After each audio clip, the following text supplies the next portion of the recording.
그래서 생명 가능 지대가 이제 별의 질량에 따라서 그 거리와 폭이 달라지기 때문에 질량이 너무 작아도 생명체가 이제 살 수 없게 되는 거예요. 그러니까 고등생물로 진화할 시간을 충분히 제공받지 못해요. 잠시만요.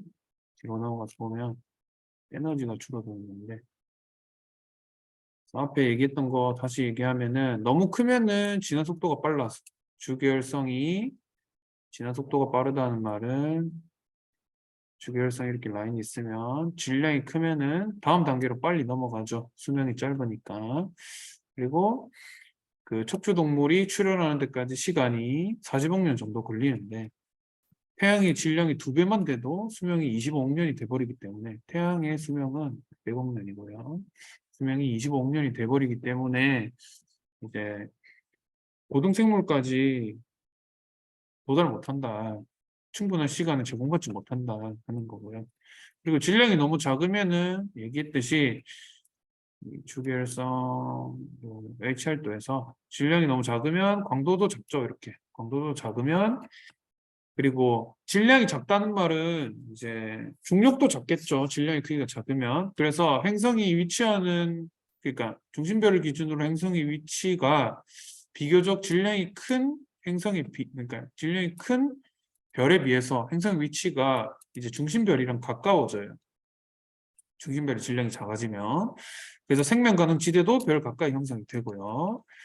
그러면 너무 가까우면 어떻게 되냐면은 이제 그 예를 들어 볼게요. 이렇게 태양이 있어요.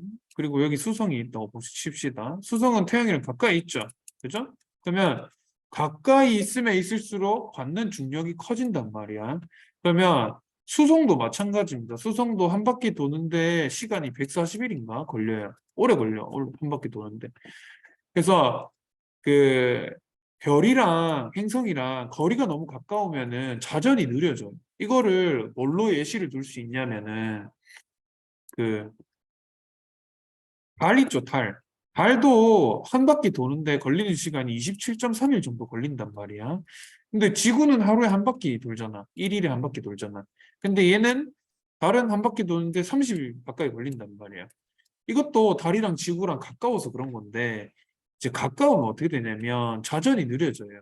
그 자전이 느려지는 이유는 이제 각 운동량이랑 관련이 있는데 요거까지 들어가면 너무 내용이 어렵기 때문에 그냥 이제 별과 행성이 가까워지면 지구와 달이 가까워서 달이 느리게 자전하는 거랑 똑같이 행성이 느리게 자전하게 돼요. 결국에는 이제 동주기 자전이라고 이제 달이 그 공전하는 시간이랑 자전하는 시간이랑 똑같거든요. 그래서 이제 동주기 자전이라고 얘기하는데 이제 너무 가까우면 그렇게 된다. 그래서 자전이 느려지는 거다. 이유는 이제 각 운동량 때문이다. 근데 각 운동량까지 얘기하면 이제 선행학습이 되기 때문에 요거 얘기는 안 할게요. 그래서 방관화세 변화가 없다는 말은 이제 한 바퀴 자전하는데 막 140일 정도 걸리면은 이제 우리가 지구의 입장에서 볼 때는 하루에 한 바퀴 돌면 반이 낮이고 반은 밤이고 이렇게 되는데 얘네 입장에서는 140일 동안 밤이고 140일 동안 낮이고 이렇게 될 거 아니야. 아니 반이니까 70일이네. 소리. 70일 동안 낮이고 70일 동안 밤이고 이렇게 되는 거란 말이야. 그래서 우리가 얘기하는 하루의 밤과 낮의 변화가 얘네는 70일을 기준으로 일어나는 거죠. 그렇기 때문에 생명체가 살아남기가 힘들겠죠. 왜냐면 가까우면 애초에 에너지도 많이 받을 텐데 에너지를 많이 받는 기간이 70일이야. 그럼 70일 동안 밤이 안 와. 그러면 여기는 엄청 온도가 높고 여기는 엄청 온도가 낮고 이게 70일 동안 반복이 되겠죠. 그래서 생명체가 존재하는 것 자체가 힘들다. 너무 가까우면. 그리고 지금은 이제 아직 발견한 바는 아무것도 없기 때문에 발견하려고 막 노력을 하고 있죠. 그래서 존재 가능성을 그냥 여기에 존재할 가능성이 높지 않을까? 이 행성의 이 조건이면 존재할 가능성이 높지 않을까? 하는 거 정도만 가능하다는 거예요. 왜냐면 그 정도의 기술을 그러니까 우리가 직접 갈 정도의 기술은 없기 때문에 얘네가 주는 정보 가지고 있지 않을까? 라고 추정하는 것까지만 가능하겠죠. 다양한 정보를 또 관측 기술의 발달로 인해서 더 많은 정보를 얻을 수 있으면은, 이 정보는 생명체가 있다는 증거인데 라는 정도까지 발견할 수준에 도달하면 판단할 수 있겠죠. 존재한다라고. 그러나 우리 은하 안에는 충분히 많은 별이 있기 때문에 앞에서도 얘기했듯이 은하 하나에 1000억 개의 별이 있고 그 은하가 1000억 개가 있다 그랬죠. 그러면 엄청나게 많아요. 그래서 외계 행성계도 많기 때문에 그냥 우리가 탐사해서 직접 갈 수는 없지만 빛을 이용해서 정보를 이용해서 생명체가 있네 없네 정도까지는 그걸 목표로 이제 생명체 탐사를 하는 거죠. 생명체가 존재할 것이라 믿고 탐사 중이다. 아직까지 이렇다 할 결과물은 없다. 그리고 교과서의 핵심 개념 확인하기 보면은 별 주위에서 물이 액체 상태로 존재할 수 있는 거리 영역을 뭐라 하냐. 물이 액체 상태로 존재할 수 있는 영역은 생명 가능 지대라고 했죠. 생명 가능 지대. 생명 가능 지대.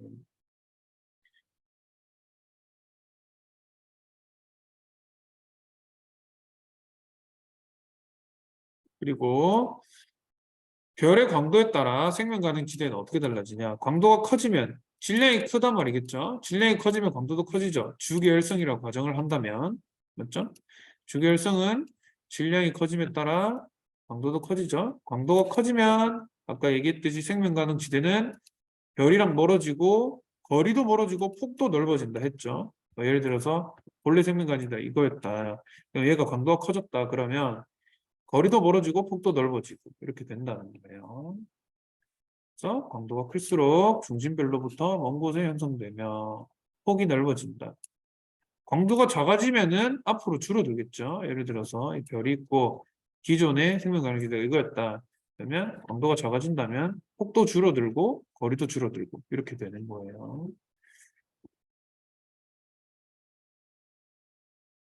그래서 이제 이 별이 거의 대부분 다 주계열성일 거기 때문에 이것도 알고 있죠. 별의 일생은 뭐 거의 한 80%에서 90%를 전부 다 주계열성에서 보내니까 우리가 관측을 하면은 별을 거의 대부분 다 주계열성이에요. 그래서 주계열성에 머무른 동안의 생명 가능지대가 중요하니까 그 주계열성의 질량이 어떻냐에 따라서 강도가 결정되니까 결국에는 질량이 중요하겠죠. 그리고 지금까지 발견된 외계 행성들의 생명체가 존재할 가능성을 판단하고 그렇게 판단한 까닭이 뭐냐. 어떤 정보를 어떻게 얻었냐에 따라 다르겠죠. 보면 자, 외계 행성의 생명체도 지구의 생명체와 비슷하다고 가정한다면 이게 그 조건인데 사실 지구의 생명체랑 비슷하지 않을 수도 있잖아요. 왜냐하면 그 우리가 사는 환경에서 생기는 생명체도 있을 거고 우리랑 다른 환경에서 생기는 생명체도 있을 텐데 일단 우리는 우리밖에 모르니까 우리 기준으로 판단을 하기 때문에 이제 우리랑 똑같은 그러니까 환경인 행성이 많지 않기 때문에 가능성이 낮다라고 얘기하고요. 그렇지 않으면 높을 수 있겠죠. 왜냐하면 우리는 지금까지의 정보를 토대로 그 생명체에 작용하는 메커니즘이 만약에 우주에 있는 다른 생명체랑 똑같지 않다면 그러면 걔네들이 사는 환경이랑 우리가 사는 환경이랑 굳이 똑같아야 생명체가 존재할 거다. 존재할 가능성이 높다라고 말할 필요가 없잖아요. 그래서 지금까지는 그냥 우리가 경험에 근거해서 우리랑 조건이 비슷해야 생명체가 탄생할 수 있다면 가능성이 낮다라고 얘기하는 거고 근데 만약에 다른 조건에서 생명체가 살 수 있다면 생명체가 존재할 수도 있겠죠. 그렇죠? 그래서 지금까지 발견된 외계 행성계 환경은 지구와 다른 경우가 많다. 근데 최근에는 많이 발견되고 있습니다. 그리고 생명체를 발견하지는 못했지만 그 환경이 비슷한 행성들을 지금도 꾸준히 찾아내고 있어요. 그래서 가능성이 낮다고 얘기하지만 이제 아직까지 우리가 관측한 우주의 범위가 좁기 때문에 관측을 많이 하면 할수록 이게 높아지겠죠. 여기까지가 생명체 탐사 끝이고요. 시험 범위가 외부은하까지잖아요. 아마 다음 시간 하면 외부은하가 끝날 것 같고 그 외부은하가 끝나면은 이제 학습지랑 그 뭐냐 그 저번에 해줬던 것처럼 정리 한번 해주겠습니다. 원래 이거 보여주면서 이제 저기 뭐냐 스테레오나이트 켜가지고 우주도 좀 보여주고 이렇게 해야 되는데 오늘 시험 끝나면 보여줄게요. 자, 학습 목표를 보면 이제 이 단어는 뭐 하는 단어냐면 이제 은하에 대해서 외부 은하니까 우리 은하 말고 다른 은하를 얘기하는 거죠. 우리 은하 말고 우리 은하 말고 외부에 있는 다른 모든 은하를 얘기하는 거예요. 그래서 은하와 우주 팽창인데 자, 일단 이제 학습 목표 먼저 보면 첫 번째부터 보면 허블의 은하 분류 체계에 따라 외부 은하를 분류할 수 있다. 여기서 허블의 은하 분류 체계가 허블은 사람 이름이고요. 이 사람이 은하 이렇게 분류하면 되겠다 해서 만든 체계가 있거든요. 그거를 지금도 활용하고 있는데 그 체계에 대해서 알고 실제로 외부 은하를 분류할 수 있는지가 첫 번째 목표고요. 두 번째는 특이은하와 충돌. 특이은하는 이제 말 그대로 이제 특이한 은하를 얘기하는 건데 얘네들은 이 은하 분류 체계로 분류가 불가능한 애들이에요. 얘도 마찬가지고. 충돌은하는 분류가 불가능한 애는 아니고 우리 은하랑 그다음에 안드로메다 은하도 결국에는 얘네들이 점점 가까워지고 있어도 충돌 은하가 될 거란 말이야. 그래서 이거는 두 은하가 합쳐지는 거고 특이 은하는 은하 하나인 거고 다른 은하도 거의 대부분 하나인 거고요. 그래서 그 은하가 어떻게 분류할 수 있느냐를 보는 거예요. 그리고 보면 자 은하라고 하는 거는 이제 별과 성운 그리고 성간 물질 이 성운은 이제 가스 구름 같은 건데 여기에 이제 티끌, 먼지 그리고 뭐 수소 뭐 다른 원소들 이 포함되어 있는 가스 구름이라고 생각하시면 돼요. 결국에는 우리도 태양계 성운이라는 거에서 태양계가 만들어진 거거든요. 그래서 별도 있고요. 성운도 있고 성간물질. 성간물질은 별 사이에 있는 물질을 얘기하는 거예요. 그건 이제 뒤에 가서 더 자세하게 볼 겁니다. 성간물질은. 그리고 이루어진 거대한 천체 집단을 은하라고 한다. 그리고 우리은하 말고는 전부 다 외부은하라고 부릅니다. 태양계가 속해 있는 은하를 우리은하라 하고요. 나머지 은하는 전부 다 외부은하라고 부릅니다. 그리고 우리은하는 처음에는 이 막대가 없는 줄 알았는데, 그러니까 정상 나선 은하인 줄 알았는데, 이제 관측 기술의 발달으로 이게 중간에 이제 바깥 부분에 나선 모양 이외에 중간에 막대 모양이 있구나 하는 거를 이제 나중에 알게 됐어요. 처음에는 몰랐어. 나중에 알게 됐고요. 우리 은하의 모양은 이렇게 생겼습니다. 근데 이게 그 시뮬레이션으로 만든 사진이에요. 실제 사진이 아니고요. 생각해 보세요. 은하가 이렇게 있어요. 그럼 태양계는 뭐 한 이쯤에 있겠지. 그러면 내가 은하 사진을 찍으려면 이렇게 나가가지고 여기서 이렇게 찍어야 된단 말이야. 근데 우리는 태양계 끄트머리 가는데도 막 몇십 년 걸리는데 절대로 밖에 많이 나가서 이렇게 사진을 못 찍는단 말이야. 그래서 이거는 그냥 그 우리가 이 안에 타 있으니까 이 좌우 다 관측해가지고 별이 어디에 있는지 이제 시뮬레이션으로 만든 사진이에요. 알겠죠? 실제로 찍은 게 아닙니다. 이런 모양일 거다. 이 별들의 위치를 보니 이런 모양일 거다 하고 만든 사진이에요. 그래서 중심부에 이렇게 은하 핵이라는 부분이 있고요. 태양의 위치는 은하로부터 요만큼 떨어져 있어요. 3만 광년 정도 떨어져 있어요. 여기서 광년이라는 단위가 나오는데 이 광년은 빛이 1년 동안 간 거리예요. 그러면 1광년이에요. 2광년이면 2년 동안 간 거리, 3광년이면 3년 동안 간 거리, 4광년이면 4년 동안 간 거리, 100광년이면 100년 동안 간 거리를 얘기하는 거예요. 이 단위 뒤에 년이 붙어 있잖아요. 근데 우리가 이때까지 이 년은 시간 단위로 썼잖아. 근데 광년은 시간 단위가 아니에요. 거리 단위입니다. 거리 단위. 알겠죠?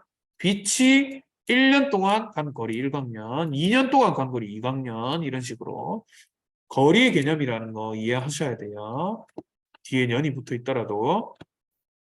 그래서 광년을 다른 표기법으로 이렇게 LY로 표기하기도 합니다. LY로. 그래서 중심부에 은하 핵이 있고요. 이제 중심으로부터 태양계는 이제 3만 광년 정도 떨어져 있고 우리 은하는 전체 이제 폭이 얼마냐면 10만 광년이에요. 10만 광년. 그리고 두께는 1.5만 광년이에요. 1.5만 광년. 그리고 이제 그 밀도가 굉장히 낮은 이 헤일로라는 곳도 있는데 이렇게 헤일로라 요 부분을 헤일로라고 하는데 여기 그림에는 나와 있지 않네요. 뒤에 가서 봅시다. 나와 있으면 교과서에 안 나와 있으면 안 봐도 되고요. 아마 학습지에 쌤이 넣어놨을 거예요. 헤일로. 그래서 이렇게 요 부분을 이제 헤일로라고 부르고 요 중간은 은하핵 그리고 여기서부터 여기까지 10만 광년 정도 되고 거리가 태양계의 위치는 중심으로부터 3만 광년 정도 떨어져 있다 하는 거. 그리고 이 중앙부에 이 부분은 이제 팽대부라고 하고요. 팽대부 부풀어 있는 팽대부라고 이 부분을 이제 원반이라고 하거든요. 원반. 근데 요 원반 부분에 이제 나선팔이라는 게 있고요. 이 나선팔이라는 게 뭐냐면 일단 나선이라는 거 의미가 뭐냐면 그 여러분들 나사 있죠, 나사. 그 나사 보면은 이런 식으로 이렇게 돌아가는 이런 나선형 구조로 돼 있잖아요. 이렇게 뺑글뺑글 돌아가는 구조를 이제 나선 혹은 나선형 뭐 이런 식으로 얘기를 합니다. 그래서 이렇게 회전하고 있는 모습을 이제 팔로 표현했어요. 팔로 이 중심부에 붙어 있는 팔이다. 해가지고 나선팔이라고 이름을 붙였어요. 그리고 여기 보면 진한 곳도 있고 그 사이에 비어 있는 곳도 있고 진한 곳도 이렇게 돼 있잖아. 이 진한 부분이 이제 나선팔을 의미하는 거고 이 부분은 나선팔이 아니에요. 이 비어 있는 부분. 그래서 여기 보면 이제 허블이라는 사람이 이제 은하 분류 체계를 제시했는데 이 뒤에 나와 있는 그림인데 일단은 외부 은하를 가시광선 영역 요 말이 중요합니다. 가시광선 영역 알겠죠? 눈으로 본 거랑 똑같은 영역대의 모양을 봤을 때 그 모양이 어떻게 생겼냐에 따라서 분류하는 거예요. 막 예를 들어서 내가 어떤 걸 관측을 뭐 적외선 영역대로 관측했어. 그러면 그 모양 가지고 요 은하 분류 체계에 반영시키면 안 된다는 거예요. 그래서 관측을 가시광선 영역대에서 하고 그 모양이 어떤지에 따라서 요런 걸로 분류를 한다는 거예요. 알겠죠? 그리고 그 형태에 따라서 분류를 하는데 세 가지로 나눠져 있어요. 나선 은하, 아니, 타원 은하, 나선 은하, 불규칙 은하 이렇게 세 가지로 있어요. 여기서 이제 나선 은하 같은 경우에는 두 가지로 나뉘어요. 정상 나선 은하랑 막대 나선 은하가 있는데 정상 나선 은하는 중간 부분에 막대가 없는 거고 막대 나선 은하는 중간 부분에 막대가 있는 거예요. 실제로 비교해 보면 이렇게 얘는 중간 부분에 막대 모양이 있죠. 그리고 얘는 없죠. 그냥 동그랗게 생겼죠. 그래서 중간 부분에 막대 모양이 있는지 없는지에 따라서 이제 막대 나선은하 혹은 정상 나선은하라고 부릅니다. 결과적으로 얘네들은 둘 다 나선팔이 있기 때문에 나선은하라고 얘기할 수 있겠죠. 그래서 없으면 정상, 있으면 막대. 우리은하는 막대 나선은하다. 그리고 여기 보면은 모양이 이제 얘가 덜 감겨 있고 얘가 더 많이 감겨 있잖아요. 근데 이게 그 은하는 진화랑 관련이 없어요. 무슨 말이냐면 처음에 이렇게 모양이 변한다라고 생각했는데 진화랑은 실제로 관련이 없습니다. 그러니까 얘가 시간이 지나면 얘 이렇게 된다던가 그 진화랑은 관련이 없다는 거 꼭 기억해 두셔야 됩니다. 그래서 이 팽대부가 처음에 존재하다가 점점점 이제 원반처럼 넓어지다가 결국 회전을 하게 되고 이런 거랑 상관없다는 거예요. 그렇게 안 된다는 거예요. 그냥 관측해서 타원 모양인 애도 있는 거고 나선 모양인 애도 있는 거고 막대 나선 모양인 애도 있는 거예요. 그래서 시간의 지남에 따라서 뭐 얘가 되고 그런 건 아닙니다. 알겠죠? 진화랑은 상관없다. 하는 거 기억해 두시고 이렇게 모양이 규칙적이지 않은 불규칙 은하도 있습니다. 자, 여러분들이 아셔야 될 거는 일단 이제 은하 분류라는 거를 이렇게 세 가지 분류로 크게 하고 그 안에서 두 가지로 또 나눌 수 있다 하는 거 아셔야 되고 그리고 여기서 이 기호도 이제 알아야 되는데요. 그 여러분들이 저기 뭐냐 뭐 L은 4파이 R 제곱 시그마 T 4제곱 이렇게 배웠잖아. 그지? 이거 여기서 쓰는 T랑 R이랑 L처럼 얘네들도 부를 때 기호를 씁니다. 타원은하 하면 기니까 이제 영어로 E 그리고 얘는 S 여기도 S를 쓰고요. 그리고 나선팔이 얼마나 감겨 있느냐에 따라서 A, B, C로 나눕니다. C가 제일 많이 감긴 게 아니고 A가 제일 많이 감긴 거예요. A가 제일 많이 감긴 거고 그리고 중간에 바가 있으면 대문자 B를 넣습니다. 소문자 아니에요. 대문자 B. 바의 의미로 대문자 B를 넣고요. SA는 정상 나서느나, SBA는 막대 나서느나, SBB도 막대 나서느나. 근데 나선팔이 얘보다는 덜 감겨 있는. 그래서 B라고 하는 거고요. 그래서 이 과정으로 지나는 거 아니라 했습니다. 그리고 타원은하 같은 경우에는 찌그러진 정도에 따라서 뒤에 붙어 있는 숫자가 결정됩니다. 그러니까 이제 제로에 가까워지면 원에 가까워지는 거고, 그리고 7에 가까워지면 찌그러진 거에 가까워지는 거예요. 많이 찌그러졌다는 뜻이에요. 그리고 그 7 다음에는 이제 S0라고 해서 뭐라고 부르냐면 얘를 렌즈형 은하라고 불러요. 나선팔이 없으나 원반부가 존재한다. 원반부. 이렇게. 원래는 이렇게 있어야 되는데 원반부 이렇게 넓어져서 이 부분이 원반부를 얘기하는 거죠. 이 부분 중심이고. 그래서 원반이 존재한다. 그런 특징을 가지고 있습니다. 그래서 얘를 렌즈랑 비슷하게 생겼다 해서 렌즈형 은하라고 부릅니다. 그리고 여러분들이 아셔야 될 게 이게 우리가 관측한 방향으로 봤을 때 모양이 이렇게 생기면 만약에 얘가 실제로는 막 이렇게 생겼어. 옆으로 보면. 옆으로 보면 이렇게 생겼어. 근데 나는 이렇게 보니까 동그랗게 생겼을 수도 있잖아. 그죠? 근데 우리는 이 옆으로 보는 거 신경 안 쓰고 어차피 우리가 보이는 모양으로만 분류할 수 있어요. 얘가 옆이 어떻게 생겼든 그건 나랑 상관없어. 그냥 내가 봤을 때 어떤 모양으로 생겼는지가 중요한 거예요. 됐죠? 그리고 이 렌즈형도 사실 이렇게 보면은 얘랑 똑같을 수도 있어. 근데 우리는 이렇게 못 보잖아. 지구에서 봤을 때 이런 모양만 보이니까 이렇게 분류를 해놓은 거예요. 그래서 보이는 모양이 중요하다. 보이는 모양이 중요하니까 가시광선 영역대로 관측을 해야겠죠. 그리고 자, 팽대부 모양. 팽대부는 이 중앙의 모양을 얘기하는 거예요. 이 중앙 부분을 이제 팽대부라고 얘기를 한다고 했죠, 앞에서.